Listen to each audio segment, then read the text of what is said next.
बहुपद है उसके सामने सही और जो बहुपद नहीं है उसके सामने गलत का निशान लगावें। इस प्रश्न में जो बहुपद हमारे सामने रहेगा उसके सामने सही का चिन्ह और जो बहुपद नहीं रहेगा उसके सामने हम गलत का चिन्ह लगाएंगे। पहला क्वेश्चन है एक्स स्क्वायर प्लस 1/x², यह बहुपद है कि नहीं है। मैंने पिछले वीडियो में बहुपद के डिफिनीशन समझाया था आपको, उसमें यह मैंने बताया था कि यदि किसी व्यंजक में मौजूद किसी चर का घात पूर्ण संख्या रहेगा, मतलब गिनती का संख्या रहेगा, वही बहुपद कहलाएगा। तो इसमें चर बटे में है तो यह बहुपद नहीं होगा। यदि चर बटे के नीचे रहेगा तो अधिकांश में बहुपद नहीं होता है। इसमें चर एक के बटे में है तो यह बहुपद नहीं होगा। यदि बटे में नहीं रहता तो बहुपद हो जाता। यह बताइए यह बहुपद है कि नहीं है। तो बहुपद यह नहीं है क्योंकि चर बटे के नीचे है। इसमें भी चर एक के बटे के नीचे में है। यदि चर बटे के नीचे रहेगा, जैसे रहेगा इस प्रकार मान लीजिए रहेगा y + 1/y, तो भी वह बहुपद नहीं होगा। इस प्रकार रहेगा z + 3z² बटा में z⁻3, तो भी यह बहुपद नहीं होगा क्योंकि चर बटे के नीचे है। बटे के नीचे यदि चर रहेगा तो वह बहुपद नहीं होता है। इस कॉन्सेप्ट को जड़ से समझ लीजिए। बटे के नीचे यदि चर रहेगा तो वह बहुपद नहीं होता है। इसमें भी बटे के नीचे चर है, इसमें भी बटे के नीचे चर है, इसलिए बहुपद नहीं है। अधिकांश रूप प्रायः 90 से 95% केस में वह बहुपद नहीं होता है यदि बटे के नीचे रहता है चर। तो यदि परीक्षा में बटे के नीचे चर दे देगा तो वह बहुपद नहीं होगा। तीसरा नंबर क्वेश्चन, इसमें चर का पावर 1 है, कुछ भी नहीं है तो समझिए 1 है यहाँ पर। तो यहाँ 3x⁻1 4x², मतलब चर का पावर गिनती में है, अतः यह बहुपद है। इसमें भी चर का पावर यहाँ 1 रहता है, कुछ नहीं है तो y चर का पावर 1 है, इसमें चर का पावर 2 है। हम हर एक चर को बारीकी से देखेंगे कि इस चर का पावर क्या है। तो इसमें गिनती में पावर है इसलिए बहुपद है। इसमें देखिए कितना चर है, एक यहाँ चर है, एक यहाँ चर है, दोनों का पावर गिनती में है। इसका पावर 51 है, इसका पावर 100 है, दोनों गिनती में है, अतः यह बहुपद है। इसमें देखिए इसमें चर यहाँ पर है, यहाँ पर है, एक चर बटे के नीचे है, लेकिन ध्यान दीजिए कि जो चर बटे के नीचे है उसका पावर निगेटिव है। यदि बटे के नीचे निगेटिव पावर रहेगा तो वह बहुपद होगा। पहला नंबर क्वेश्चन में बटे के नीचे चर था लेकिन पावर पॉजिटिव था, प्लस में था, इसलिए बहुपद नहीं था। दूसरा नंबर क्वेश्चन में चर बटे के नीचे था लेकिन पावर प्लस में था, पॉजिटिव पावर था, धनात्मक पावर था, इसलिए बहुपद नहीं था। इसमें भी चर का पावर पॉजिटिव है, बटे के नीचे है फिर भी, इसलिए यह भी बहुपद नहीं है। यह भी बहुपद नहीं है, पॉजिटिव पावर है। लेकिन यहाँ पर चर बटे के नीचे है लेकिन पावर निगेटिव है, अतः यह बहुपद होगा। यदि चर बटे के नीचे रहेगा और पावर निगेटिव रहेगा तो इस केस में वह बहुपद होगा। यहाँ पर देखिए सातवां क्वेश्चन, x⁻3 + 1/x⁻−3, यहाँ पर भी चर बटे के नीचे है लेकिन पावर निगेटिव है। यहाँ पर भी पावर निगेटिव था, यहाँ पर भी पावर निगेटिव है, अतः यह भी बहुपद है। यदि ऐसे रहता x³ + 1/x³, यहाँ पर माइनस नहीं है, यहाँ पर माइनस था लेकिन यहाँ पर माइनस नहीं है, तो यह इस केस में यह बहुपद नहीं होगा। लेकिन इस केस में क्योंकि पावर निगेटिव है, बटे के नीचे है, तो इसलिए यह बहुपद होगा। अब 8वां नंबर क्वेश्चन, 3x² + 5√x + 7। तो ध्यान दीजिएगा कि जब भी चर रूट के अंदर रहेगा और उसका पावर विषम संख्या रहेगा, इसमें एक है, एक कुछ भी नहीं है तो एक है, यहाँ पर पावर 1 है x का, तो यदि चर रूट के अंदर रहेगा, पावर विषम संख्या रहेगा, तो वह बहुपद नहीं होगा। जैसे मान लीजिए कि 3x³ प्लस रूट के अंदर x⁻3, तो यहाँ पर चर है रूट के अंदर लेकिन पावर विषम है, अतः यह बहुपद नहीं है। यदि मान लीजिए ऐसा रहता है रूट के अंदर, यहाँ पर मान लीजिए 5x² रहता है प्लस रूट के अंदर x⁻4 रहता है, तो रूट के अंदर चर है लेकिन पावर सम संख्या है, तो सम संख्या के केस में बहुपद हो जाएगा, लेकिन विषम संख्या के केस में बहुपद नहीं होगा। और देखिए 9वां number 7x³ plus 5√x plus 13। तो चर रूट में है, पावर विषम है, अतः बहुपद नहीं होगा।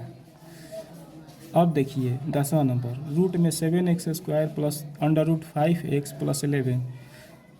रूट में चर नहीं है, रूट में अचर है। यहाँ पर भी रूट में अचर है, तो रूट में अचर रहेगा तो कोई मतलब नहीं होगा, लेकिन रूट में चर नहीं रहना चाहिए।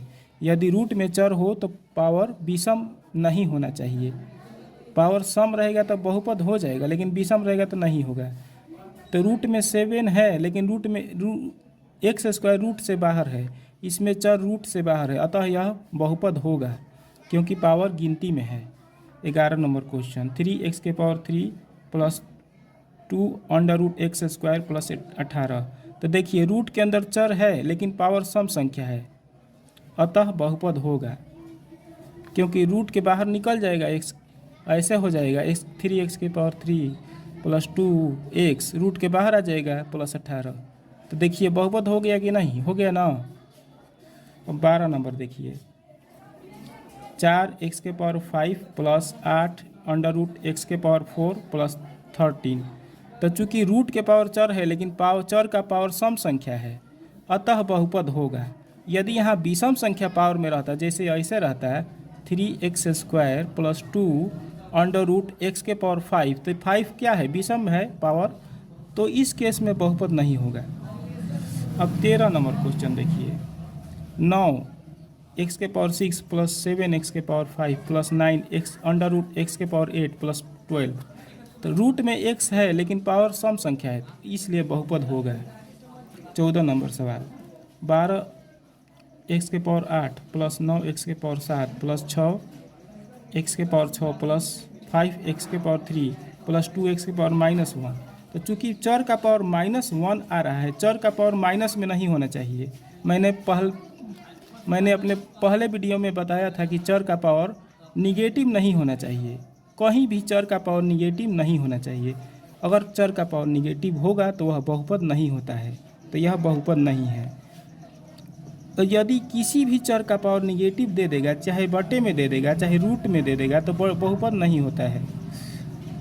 जैसे ही 15 नंबर देखिए 15x10 12x8 7x5। यहाँ पर चर का पावर निगेटिव दे दिया है तो बहुपद नहीं होगा। अगर प्लस में पावर रहता तो बहुपद हो जाता है। 16 नंबर क्वेश्चन देखिए 17x9 8x6 7x-2 plus 8x plus 12। तो यहाँ पर प्लस में पावर है, गिनती में है, यहाँ पर भी पावर गिनती में है, यहाँ पर भी, लेकिन यहाँ का पावर जो है इस चर का पावर निगेटिव है, अतः यह बहुपद नहीं होगा। किसी भी चर का पावर निगेटिव नहीं होना चाहिए, यदि निगेटिव होगा तो वह बहुपद नहीं होगा। तो यहाँ पर चूँकि पावर निगेटिव है तो बहुपद नहीं होगा। यहाँ 17 number question 18x100 plus 17x60 plus 2x-1। तो देखिए इस चर का पावर निगेटिव है, अतः यह बहुपद नहीं होगा। समझ में आ गया आपको। अब इसको देखिए, संख्या केवल दे देगा तो बहुपद हो जाएगा। मैंने अपने प्रथम वीडियो में आपको बताया था, पहला वीडियो में, कि यदि कोई भी संख्या दे देगा तो वह बहुपद होता है, क्योंकि हम किसी भी संख्या को इसके फॉर्म में लिख सकते हैं। ऐसे लिख सकते हैं हम 11 को 11 × x⁻0 लिख सकते हैं, क्योंकि x⁻0 का मान 1 होता है। तो यह चर का घातपूर्ण संख्या है, अतः यह बहुपद है। यहाँ पर भी संख्या दिया है -2, तो संख्या केवल दिया है, चर साथ में नहीं है, तो बहुपद होगा। रूट में भी एक संख्या है, बहुपद होगा। यहाँ पर भी एक संख्या दिया है 1.5, इसके साथ चर कोई नहीं दिया है तो बहुपद हो जाएगा। इसी प्रकार अगर 100 दे देगा तो भी बहुपद हो जाएगा। 1/2 केवल दे देगा तो भी बहुपद हो जाएगा। ठीक, अब आगे समझिए 22वां नंबर question 3x⁻1.2 plus 4x² plus 3। तो यहाँ का चर का पावर गिनती में है, लेकिन यहाँ का चर का पावर गिनती में नहीं है। इस चर का पावर 1.2 है। 1.2 गिनती में नहीं आता है। पॉइंट में कोई भी संख्या यदि पॉइंट में रहेगा तो वह गिनती में नहीं आता है। तो इस चर का पावर पॉइंट में है, अतः यह बहुपद नहीं है। अब देखिए 23वां question 8x⁴ plus 7x² plus 8x। तो चूंकि यहाँ का जो चर है उसका पावर बटे के रूप में है तो वह बहुपद नहीं होगा, क्योंकि बटे वाली कोई भी संख्या गिनती में नहीं आती है। जैसे 1/3 गिनती में नहीं आती है, 1/5 गिनती में नहीं आती है, 11/12 गिनती में नहीं आती है। कोई भी बटे के रूप में चर का पावर दे देगा तो वह बहुपद नहीं होगा, क्योंकि बटे वाली संख्या गिनती में नहीं आती है।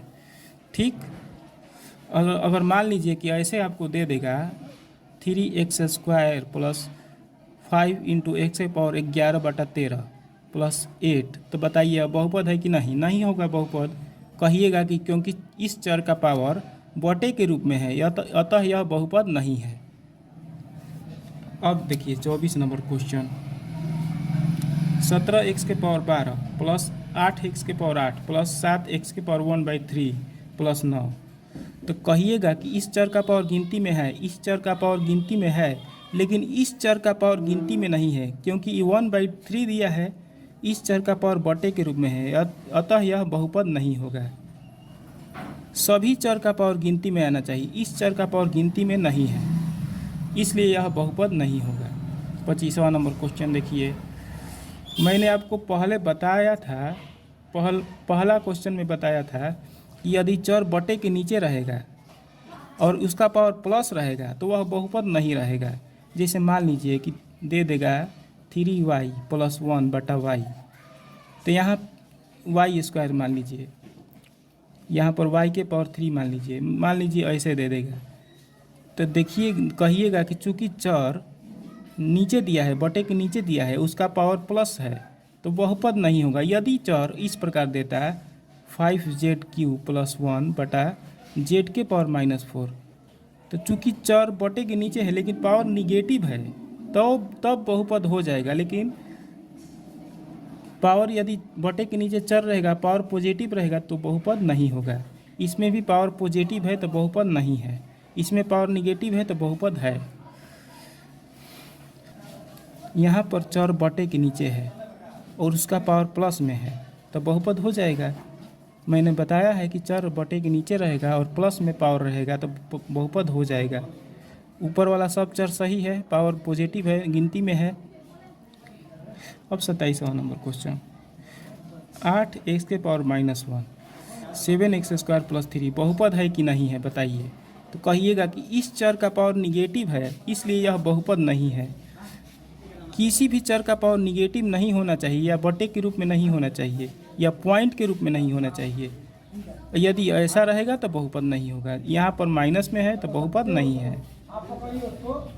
28वां नंबर देखिए 5x⁻3 + 6 × x⁻1.5 + 8।